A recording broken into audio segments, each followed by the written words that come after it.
everyone, we are Geeks Not Nerds. I'm Captain Logan. And I'm Vince! And it's time for part 3 of round 3 of the multi-topic extravaganza. We've got lots and lots of questions left to answer, and I have a feeling that we're going to be doing this for quite a while. Usually we do 4 rounds. Oh, now I finally the terminology. Oh no. Usually we do 4 installments. Yes. Per round. Per round. This is round 3. We have a lot of questions, and we've been kind of taking our time with these because people have been asking great questions, and we've been getting a lot of mileage out of them. So we want to thank everybody for asking us stuff. And, of course, some of the things that we have are still down the road, some topics that never made a full episode. But right now, we're still answering some more recent things. We decided to start backwards and, start backwards and go, backwards. start with the most recent things and roll back. From the top down. Let's go ahead and get rolling on this, shall we, Vince? So for the next half an hour, we're going to answer as many of your questions as we can. We're going to start off with Beckage37, who says, being that the X-Men film universe is kind of all over the place and it's less likely to ever be crossed over with Marvel's films, what would you think of the Amazing Spider-Man being crossed over? I don't know why, but to me that film seemed like it could have easily been a Marvel Studios film, especially with the extra scene at the end. Yeah, I'd be okay with Spider-Man crossing over. I mean, it makes sense that a guy would become a superhero in a world of superheroes that already exist. So that's very accessible, I think. I mean, it's just Sony wanted to keep the rights to make the movies. So. Yeah, well, it wouldn't be a matter of Sony keeping the rights or letting them revert back to Marvel, because, of course, if for some reason Sony was crazy enough to give up Spider-Man, and that wouldn't happen short of a hostage negotiation, if that were to happen, obviously they wouldn't keep, Marvel wouldn't keep making Amazing Spider-Man, they'd reboot it again. But I think that if anybody was going to be willing to join forces and let that happen, it'd be Sony over Fox. And I also think that it would be a lot more fun and make a lot more sense for Sony to do it over Fox, because, frankly, and we've talked about this before, I kind of like that X-Men and the rest of Marvel right now are separate. I think that's working out okay. But Spider-Man, I'd love to see in the Avengers universe. I don't want him to be an Avenger, though. I'd like to see Spider-Man in the Fantastic Four universe. Yeah, but the Fantastic Four is about to be in the X-Men universe, so all this is about to be really weird. No! How dare you, Fox? BRNIN8R47 asks, how do you feel about J.J. Abrams directing Star Wars 7? So, of course... I feel like he already did, didn't he? Oh, wait, no, that's Star Wars. So naturally this was going to come up, and in fact, down the road, when I say down the road, I'm saying like maybe next week or something. Honestly, Vince, I kind of think maybe we should make a whole video on this, because it's kind of giant news, but let's go ahead and tackle it briefly. I have heard a couple of really what I think are kind of silly things about this. People who are kind of worried about the fact that Abrams is doing Star Wars. One of them is, oh no, now the same guy is going to be controlling Star Wars and Star Trek. I don't see it that way. First of all, the odds of Abrams directing another Star Trek movie after this are really slim. He almost didn't even direct the second one, or at least took him a while to decide if he even wanted to do that. Now he's saying that for the time being he's going to be producing them. His producing those movies doesn't mean that he's controlling them, because he's probably not going to be creatively all that involved, right? I've also heard people say, naysayers getting all freaked out because, oh no, now that the same person has directed Star Trek and will be directing Star Wars, they might cross over. No. They're owned by different people, and no, that wouldn't happen. Vince, I think this is excellent news. I once ran into a guy who worked both at Target and at Walmart, and I'm waiting for the Target Walmart building to come into being. I'm just saying. That's an inevitability, right? I heard somebody on NPR say that, and I was just like, no, it's not going to good. I don't think we have any reason to worry. If anything, I think that Abrams finally getting to Star Wars like he always kind of wanted to. Yeah. Is more likely to help us separate these things more again, right? I think this is great for Star Wars, and I think it's great for Star Trek. I feel like it's his dream come true, and I feel like when somebody gets the thing they've always wanted, they're either too afraid to do it, or more likely in this case, want it all, so he's just going to go head first into this. Yeah, and the thing is, he was both at one time, because at first he said he had no interest, and somebody there talked him into it. And now that he's actually doing it, the first big news we've heard since he decided to go ahead and accept the job and do it is originally Disney had said 2015. Was when the movie was going to come out, and he's gone on record now to say I'm not holding fast to that date because I want to make it right. And I just think that's great. You know, if he's got that attitude about it, I think it's very likely we're going to get a really good Star Wars movie out of this. So I don't know, man. It'd be nice to have one. That was my pick. That wasn't one of the originals. Like when people were asking me when we first found out that there were going to be more Star Wars films, and people said, "Who's your dream director?" I said Abrams. You know, that's who should, and I didn't think that it would ever happen, but I was like, that's really who should do it, because he was homaging Star Wars so hard in his Star Trek movie. I mean, obviously the guy really wants to do Star Wars, and that's more where his headspace is. I think this is great. Yeah, I have no qualms with it. I'm excited. In fact, I wouldn't be surprised if eventually he kind of completely forgot about Star Trek and just went Star Wars. Not to say that would happen, I'm just saying that he probably will. Well, he's not going to mind having his name on those movies as a producer. You know what I mean? True. Adrian McKibben. Cap, what was your least favorite thing about X-Men First Class? I'm a huge fan of X-Men, and I had a few gripes, so I'm sure you do too. That's interesting. Obviously, you can answer as well, Vince. My least favorite thing about X-Men First Class was hands down Emma Frost. Yeah. Didn't like the casting choice. Didn't like what they did with her. I thought Emma Frost was completely wasted in that film. I feel like she was just there to perform functions. Like, you could have used a cog in a machine to do roughly the same thing, figuratively speaking. But no, I would agree that Emma Frost didn't get enough to do. I think she could have been cool, but she didn't do much. And she just wasn't Emma Frost to me. Like, that's not the character I know. There was nothing behind her eyes. And I've said this before in some other places, but I mean, like Emma Frost is like a really cool, calculating kind of character, and she just seemed like empty behind her eyes. It bothered me. I feel like that might be because they really didn't give her any character moments. She didn't have anything to do. She was just kind of pretty. Now, I feel like they were going for that... That's maybe part of the problem, too, is that I don't even find that actor... I forget her name. I find that actress all that attractive. Maybe that was part of the problem, too. I didn't like it all the way around, man. In my head... She's... Not in my head. In reality, she's one of the main characters, or at least one of the significant characters from Mad Men. And in my head... Oh, maybe you've seen her in things where she was really good. That's the only thing I ever saw. She's been in some stuff. She's not bad.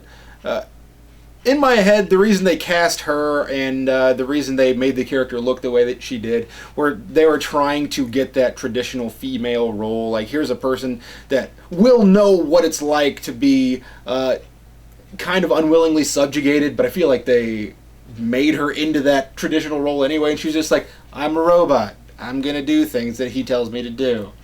So I feel like they were trying to latch onto something, but didn't give her enough to do to really... No, I'm just spitballing. I don't know if that's true or not. But do you have some other thing from First Class that you really don't like? Or? Yeah, it annoys me that they killed Darwin nearly immediately. I loved that. I thought his power was so cool. I'm like, here, we're gonna get a little information. Like, we're gonna get some really cool thing about what X-Men's really about. This is the '60s. Here's a black guy. We're gonna get this complete crossover. And he's like, well, I'm just gonna die.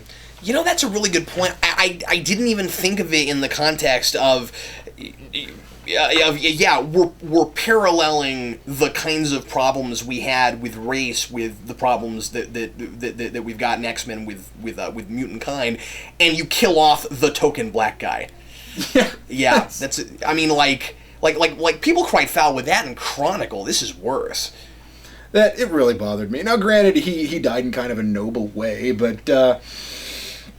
I wanted more. I wanted more from that guy. I could have given a... Well, I could have cared less about Banshee. I mean... Yeah. He was all right. He was kind of fun. He was kind of fun, but Darwin was neat.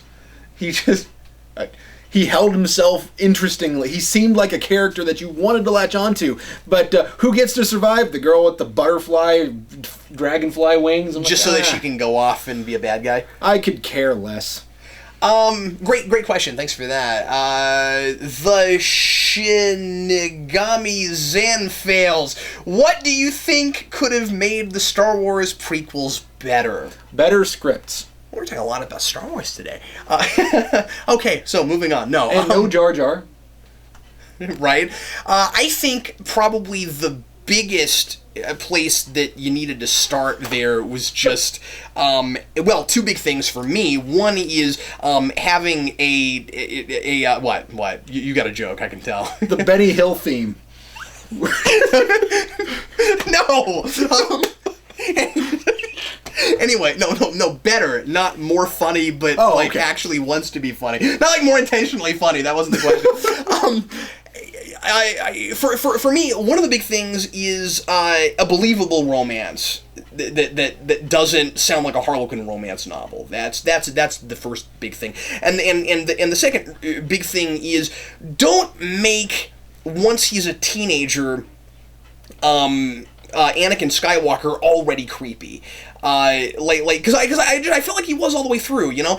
This needs to be a guy that we buy as the consummate Jedi, who then goes to the dark side. Not is already kind of prone to it, already kind of leaning there. Seems from very early on to have these kind of almost fascist ideals, and that was the big thing that brought the whole thing down for me. Is I don't see how anybody could find that guy likable. I kind of feel like filmmakers today, not all of them, but a lot of them, are really undersell their audience, and they think that if they don't make the character one way throughout the entire movie, they won't accept his decision later on. Well, that's what a character arc is for. That's why we use a script that's good, that's bent around a character, because they make decisions, and then you get a movie that's character driven. So they start here and they progress toward where they are at the end. It's not that they start here and then they go to here. So well, I think maybe that's a lot of the reason that he was a kid in the first film, you know? Because I mean, like if you'd really done this the way the original trilogy was, where it's a full-on story from one movie to the next for this one character, you would have started him off as an adult, or at least as a teenager, right? In the first movie, and I really think that a lot of the reason that didn't happen was so that we could kind of like leave him in the background, sort of waste him for one movie, so we didn't have to think about all that stuff for 2 and 3. But like the prequel trilogy really should have been Anakin Skywalker's story all the way through, and it's kind of not. Right.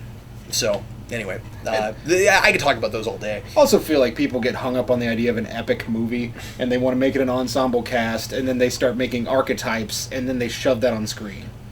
So I get annoyed when I know that it's going to be an ensemble cast epic movie. I kind of cringe. It might be good, but I don't know. Unless Whedon's doing it, we'll see. Yeah, and I mean, even he hasn't always been perfect at it. Well, yeah. But he seems to have a better track record. I agree with you. Rodriguez Fan 26 has a couple questions for Vince. The first one is, are you ever going to do Horror Movie Rewind again? I was looking forward to your review and your thoughts on A Nightmare on Elm Street. Not to put you on the spot, but all right, there's his question. There's the spot. So, Horror Movie Rewind is defunct because I just don't have a life that's conducive to editing my own videos at the moment. So, Cap is doing something extremely nice for me and editing my videos. So, I make stuff that's sort of non-formal, informal, to use an actual word. It's so non-formal, it's not even a word. Informal videos, and then I send them to him, and he edits them. So, it's really what it is. I might do some horror movies in Vince Versus. I was going to say, maybe that would be the best compromise, right? Maybe just start doing some horror movies on Vince Versus. Because I would like to go back and do Nightmare on Elm Street in Vince Versus, and then compare it to the new movie, to the remake, and really hammer out why one's okay and one's terrible. So that'd be a fun thing to do every now and again, wouldn't it? To grab like the original and remake and actually do like a comparison contrast exercise. Vince versus remakes. Yeah, dude. In fact, my plan before I stopped, because I just didn't see any way that I was going to be able to complete it, was I wanted to get the series of remakes. I wanted to do Nightmare on Elm Street, Friday the 13th, and Halloween. Oh, that would have been great. And really, I also just kind of lost passion for horror movies, not necessarily in general, but slasher movies specifically. Oh, really? And that's the ones that those are the ones that people tend to watch. Those are the ones that people tend to go, I got $7 in an hour or 2 hours in the evening. Let's go watch a crap-ass horror movie.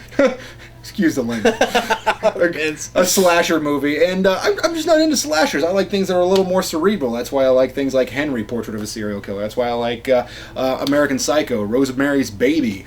These movies, Silence of the Lambs, things that tend to weigh heavily on the soul as opposed to just on your eye sockets. Yeah, I mean, for my money, and I'm not a horror guy anyway, so like it's gotta be more story driven for me to care if when it's a horror film for the most part. Because if I'm gonna watch something that's a little more just kind of fun and not a real hard thinking kind of movie, I'd rather watch an action picture. I'd rather watch a comedy. Mm-hmm. I suppose I could also do Dawn of the Dead. I mean, I could do Prom Night, but who cares? I mean, honestly. He also asked for you, Vince. I wanted to get some BPRD books. The problem is that the Plague of Frogs series is at the moment too expensive for me here in Germany, but the Hell on Earth series is cheaper. Can I start reading BPRD Hell on Earth as a start with no problems being confused without Plague of Frogs? I forget the specifics of the stories, and to be honest, I haven't read all of them, so unless you tell me the volume number, I kind of forget which one it is. Oh, okay. But my advice is, if it were Hellboy, you could start pretty much wherever you wanted. But if it's BPRD, I wouldn't skip one. I mean, some of them are not necessarily super significant to read in sequence, but I wouldn't want to miss it. I would read BPRD in order.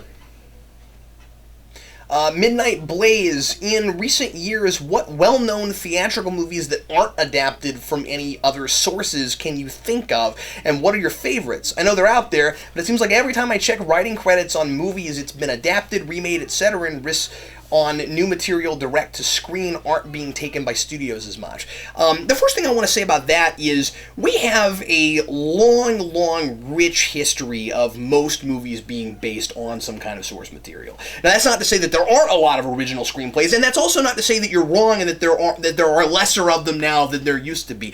But I would venture to say that a lot of movies that we think at first glance that we've seen that we like, that was an original movie, might have been based on a book and you just never went and checked. Yeah. So even the things we say here might even be based in we didn't know. And we just didn't know, yeah. But to answer the question, can you think of any? Oh, I got two in mind. Go ahead. God, I hope they're not based on anything. Moon and Source Code. Yeah, I was going to say Source Code, yes. Oh, God, I love those movies. I love them, too. Yeah, he's a great director, and I hope he keeps doing original... I can't think of his name right now. It's on the tip of my tongue. It's like... I think it's that guy. But yeah, in fact, I don't know if he's got another movie in the works right now. I really hope so, because I love his work so far. But yeah, I hope he keeps doing that. I hope he keeps going with original screenplays. The Chronicle is one I mentioned earlier that I really liked. That was I know some people don't care for it, but I really liked it. And that was some people like our viewers. Well, not all of our viewers, well, but I can think of a couple people in particular that have told me, "Hey, I don't like Chronicle." Well, fair enough, but I really kind of liked it, and I'll get more in depth on that eventually when I do a rewind on it. But anyway, that's one. And something you'll notice is that a lot of animated features tend to be original screenplays. You get things like Wreck-It Ralph, and you get and pretty much everything Pixar is always original. True. So far, so stuff like that. So a lot of kid movies end up being original screenplays. Yeah, fair enough. I just didn't think of anything animated, but now that you mention it, pretty much everything that's Pixar except Brave. Except Brave? Yeah, I thought Brave was obvious and dull and. Oh no! I just meant in the question, just not being based on anything. Brave not based on anything either. You were saying ones that we'd recommend. Recommend. I see. Okay. Or that we liked or whatever. I wasn't even thinking about that. Yeah. Well, I don't have a whole lot of other things that are just hitting my head right now, but there's a couple. Yeah. There's stuff that does come out. Yeah. Anyway. The Amazing Dictator. What are your thoughts on almost every single Marvel superhero operating in New York? Do you believe they should be spread more around the U.S. like DC's characters as opposed to them just operating in New York City? I get that we're supposed to suspend disbelief in comics, but I could never get over how there are so many heroes operating in New York City, yet for some reason they don't run into each other most of the time. Also, do you prefer fictional cities like Gotham and Metropolis in your comics or real cities? I think we've answered this before, but we can do it again real quick. Go ahead. I'm going to answer the last part first. Okay. I prefer real cities. I like the idea of Chicago and New York rather than Gotham and Metropolis. I love that. I love the idea that you could be reading a comic book and they could have it set somewhere that you could actually stand. I like the idea that you could go to New York and they could give you a tour and saying, well, there's the building that spawned the Baxter Building, there's the building that spawned Avengers Tower, there's this and this and this, and here's where they had this, and I'd be like, oh, cool. So I like the idea, and this has nothing to do with comics, but eventually I'm going to go to Chicago and I'm going to take their Blues Brothers tour, regardless of whether or not it's hokey. I don't care. I want to go. I would love to go to New York and go on a Ghostbusters tour. So I love the idea that I want to go visit the baseball diamond from Field of Dreams. So there you go. Maybe play catch a little bit. Kevin Costner did a concert there. Really? Yeah. Like a musical concert? Yeah, he sings, like, somebody sent me a video of it. I don't know how recent it was. I didn't check the date, but somebody sent me a video of it just today. Country music? And, yeah, country music. I knew it! Yeah. He and Rick Moranis. It's kind of bluegrassy, but, yeah. Rick Moranis, really, I didn't know I that. think it's folksy music. I didn't don't know think it's Rick country. Moranis even sang, yeah. I don't know how long it's been since he did it, but anyway, I think he released an album. I think he released an album. Vince, I actually am kind of opposite of you on this. I go back and forth. I love the idea of putting real places in comic books. That's a lot of fun too. But I also really enjoy Gotham and Metropolis, and I think I think a lot of what I like about fictional cities is the idea of creating these larger than life versions of real places where like you look at Gotham and you look at Metropolis and they remind you of actual places, and we can do sort of like the really extreme version of New York, and it's not New York, but it kind of is, and that's why I always get kind of annoyed when DC has New York in it. I don't like the idea that we have Gotham, Metropolis, and New York, because I always like the kind of metaphorical business with Gotham is the dark side of New York, and Metropolis is the lighter side of New York, and I really kind of dig that kind of stuff. It's kind of a fun literary device, which completely breaks down once you say New York is there. So I don't know, I don't like that, but fair enough. I always thought, oh my goodness, Gotham was supposed to be Chicago, but well, sometimes it is. Sometimes it's whatever you want it to be because it's a fictional city. Well, that's not true. It's just, different writers do it different ways. It seems to be New York a lot of the time. Like you look at Batman Forever, we've got a Statue of Liberty there, but then you look at the Superman movie, they've got a Statue of Liberty there. Like a lot of the time it is New York, but then you go to the Nolan films and it's Chicago, except for when it actually is New York. You know what I mean? Like it jumps around. So if you look at it's funny you say that, because in the comics I think they've done it different ways, and then even in the same film franchise, you look at Dark Knight, it's Chicago, but then you look at Rises and it's New York. So like Nolan put it in both places, so. I also kind of feel like I agree with your point. I like that, but I think that even in real cities, like especially New York, you can go to the rundown part of New York, or you could go to Manhattan. I mean, Sure. It could be shot in the Bronx, it could be shot in Queens, it could be shot in Manhattan, it could be shot wherever they wanted to shoot it. Yeah. And I hope all those three places are located in New York City. Yeah. Moving on. Never been there. They are. Like, geography, please don't fail me now. I feel silly. So the idea of all the superheroes operating in New York City, it's a little silly. I think it's just that thing where like it probably seemed less silly when it started than it might kind of now, and it's always been that way, so it's still done that way. Also, if you use a fictional city, you can do pretty much whatever you want with it. Even say hit it with a earthquake and completely destroy the city. Therefore, people aren't saying, well, that wouldn't be possible to do that in this place because it's located here. And doesn't matter. Gotham got hit. Deal with it.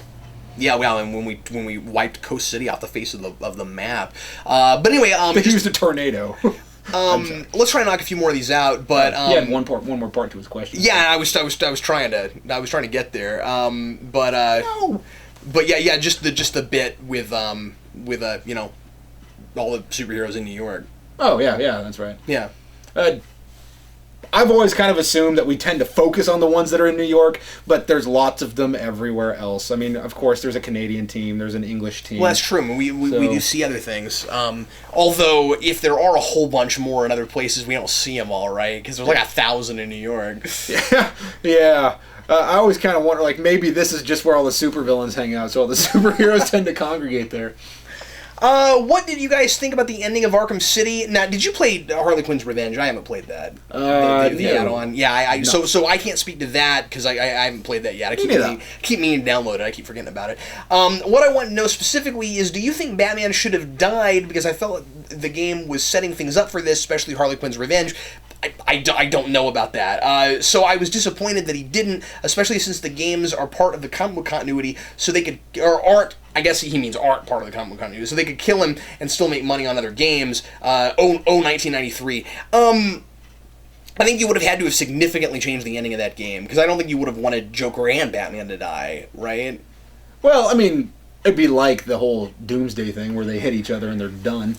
But yeah, I suppose so. I feel like they gave every reason for him that he could have possibly died. But I think that the point of the game was that he's good enough that he doesn't. I mean, sure. I felt like it was, as far as video games go, that was maybe the deepest video game I've ever played. And when I got to the end, I was perfectly satisfied with the fact that he didn't die. Yeah, me too. I honestly, it didn't even occur to me. And again, like if it's set up that much in Harley Quinn's Revenge, maybe that would change my mind. I haven't played it. But I said when I reviewed Arkham Asylum, when I did my rewind on it, and yes, I will eventually do a rewind on Arkham City also. Don't worry, I have many things to say about that game. And almost all positive. I love that game. Me too. What I said when I reviewed Arkham Asylum is that game is really, the story of that game is really about how Batman is unchanging and how you can throw all of this crazy, scary stuff at him, and he can handle it, and he can get through it, and he's the same person at the beginning as he is at the end, and that doesn't make him less interesting. It's actually the thing that makes him interesting, and I thought that I kind of think that you would lose that a little bit if you were to kill him at the end of Arkham City, just because Arkham City still has that. Now it's about other things too, you know the themes are different, but that still is kind of the through that carries us through. The other thing too is I even resisted, and I'm not saying I don't like the end of Arkham City. I think it's great. I somewhat resisted killing the Joker off, even. Yeah, I kind of did too. Only because I think that Arkham Asylum and Arkham City are such good, big spanning storylines. I'm gonna say even on the level of my favorite big arcing Batman stories like No Man's Land, that I wanted them to be comic book canon. I thought they were so good, I wanted comic book adaptations of those things done in the span of what they did with Nightfall and with No Man's Land, and make them comic book canon. I think that they're worth it. I think they're that good, and so I even somewhat resisted killing the Joker off because of that. But yeah, I feel like it's a very classic Batman character arc to do. Oh yeah, sure. And it's not to say that it's not unique in its own right, but it's not unique in certain ways that you see very commonly in Batman mythos, and I'm okay with that. It's a new spin on an old theme. Let's do one more. Lee Allen, if Cap wrote Batman, what would his overall run be about? And if Vince wrote Punisher, what would his overall run be about? Wow. Kudos on an inventive question. Yeah. I'm going to let you go first. Oh, hey, thank you. You're welcome. I'm so glad I get to go first on this one. Yeah, I bet. I could tell you certain things that I probably wouldn't do. I would love to go back to the roots and use the war journal in ways that it ought to be used. I get annoyed, seriously annoyed, when I read Punisher comics that have those little text boxes that end up being all over the page, and it's this constant running narration of the scenes. Now, granted, I get that he's writing this stuff in his war journal, and but it becomes kind of editorial. It becomes hyperbolic. It becomes way over the top, and it almost becomes like let's say Frank Miller's talking about a city or something. So. Oh, we're 30 minutes in this time. Wow. And zing! Made it in just under the clock. So, I feel like people read classic comics like that, and then they think, well, if it's done this way once and people accept it, they'll accept it again. So, essentially what I'm saying is, I'm getting tired of people using the war journal that way. If I were to write it, I would write it, I would let the Punisher's actions that he doesn't write about, I would let that stuff speak for itself. Things would happen in scene, and the stuff that's narration would be facts, dates, times. I did this here, this happened here, I got this intel now, and that's what the war journal would be used for. And if I were to have him put anything editorial in it, it would be facts and dates, but he might even say like nearly killed a kid today, didn't. Bothered me. So you'd make him Rorschach? Yeah. No. Well, actually, even Rorschach, because he's so poetic about it. You know what I mean? Like he goes on a bit. Yeah. So even that's a little more over the top. So it's kind of what I feel like needs to be done with the war journal. And also, thematically, what I would do is I would really make him face, and they're kind of doing this right now with one of the current running stories. I would really make him face the idea of whether he's a man or a monster, and ultimately I'd make him face the idea without making him a Frankenstein monster. Indeed. Oh. Yeah. So I wouldn't do it literally. What's that? Remender? Is that who that was? Did Remender do that? I forget. Okay, it was one of those R names. I love Remender, but that was weird. I forget who it was. I think it was Remender. But and there's a guy doing it right now whose dialogue, his text is all over the thing, and it's really bizarre. I feel like Who's writing it right now? I thought Rucka was still on it. Well, of course, Rucka's still on okay. Warzone, but there's this Punisher Nightmare thing that's a 5-week event. It's one of the I think he's one of the writers. I know he's involved with the Walking Dead TV series, but I forget what he does for it. Okay. He's either a writer or a producer or something. And so far... Good? The story's okay. I've only read the first issue because I kind of got behind on ordering things, but I think the 5th one came out today. Oh, okay. So whatever today. So you're really behind then. I think all 5 issues came out. It was a 5-week thing. Oh, okay, so okay. They released one a week for 5 weeks, and I read the first issue, and it's largely about trying to set up a parallel between the Punisher and this other guy, and. I like the parallel that they're setting up. I feel like it's a little on the obvious side, but it's kind of obvious. So I'm liking what's going on. All I'm saying is I would do the whole man-monster thing, but I would try to do it my way. And of course, I don't have a story sitting on the back burner that I've been dying for years to do. But I kind of feel like I'm still doing research for that, to be honest. Wow, cool. So, Batman, Cap. Well, if I were going to do Batman, the first thing that pops in my head is I would do... This is so weird. I would do a story about how Batman... I would do a story where Batman has been largely an urban legend up until this point, where he's managed to never be photographed. He's managed to be able to stay as this like creature of the night that people are scared of. They think that some people think he's a monster, some people think he's a vampire. All the classic stuff where like his costume actually still terrifies people because people don't know really what he is, and then. For the first time, somebody gets him on videotape and gets some, or on their phone or something, and you kind of a story about modern technology a little bit, and it becomes about people no longer taking Batman seriously, where once they figure out that he's just a man wearing a costume, people start saying, oh, well, we could take him out, that'd be easy, he's just a guy, and what happens is, now that's of course what the criminals do. That's what just people large do. They're kind of like, well, he's not really scary anymore. I mean, like he's impressive that he can do the things that he does, but like we're no longer scared of him. And then what ends up happening is the media gets a hold of it, and Batman becomes a joke. ultimately. Yeah, like make a TV series where Adam West plays him. I'm actually going there. Oh, I'm sorry. So no, I'm actually going there. So the idea, that's what I'm alluding to. So the I apologize. No, that's okay.